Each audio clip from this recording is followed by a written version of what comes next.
if I had to guess, I would say that microbes would be common because life began very quickly on Earth. And I wouldn't be surprised if we find it on Mars.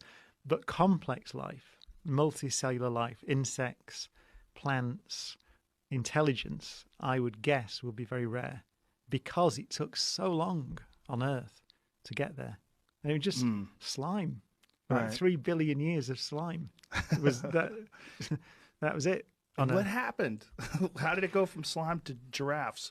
It's and it did it very quickly once it got going. Yeah. And it's one of the great unsolved mysteries in biology. That one thing that is true is that we seem to be all complex creatures. Seem to be we're called eukaryotes, right? Which is cells with a cell nucleus and all that kind of stuff.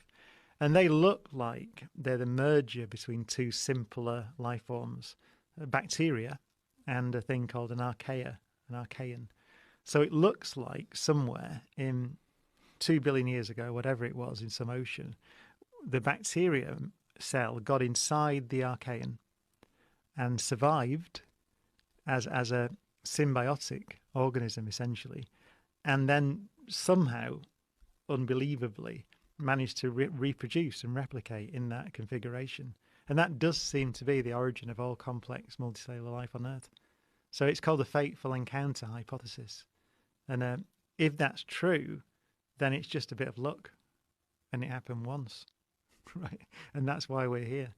Now, when blind luck. Consider, like, how many billion Earth-like planets did you say exist just in our solar system alone? In the galaxy, 20 billion, something like that. It's 1 in 10 stars. So the odds of complex life out of our incredibly fortunate situation, but the odds of that occurring on any of these billions of other planets that exist? We don't know, but let's say the Earth is, let's say it was on the fortunate side. So we're talking about, give or take, 4 billion years, right, from the origin of life to now, and we have a civilization now, and we've had it. Our species has been around, what, 250,000 years or something? So it's just now, basically. So let's say 4 billion is on the fortunate side. Let's say that it was double that or triple that on the average. Suddenly that's the age of the universe, right? And that's a third of the age of the universe it took. So how many of those worlds have been stable for 3 or 4 billion years? That's quite a tall order, actually. It looks like our solar system might be quite unusual in that respect, because the planets got to remain stable in a stable orbit. The stars got to remain stable, at least in our solar system. Large moon stabilizes. Jupiter plays a big role. Takes the asteroids. Yeah. Sucks them in. So, and that, there's a theory called the grand tack theory, which is, so it's very hard to explain the evolution of our solar system. So when you do computer models of solar systems, you don't tend to get 4 rocky planets too close to the sun and 4 big gas giants further out.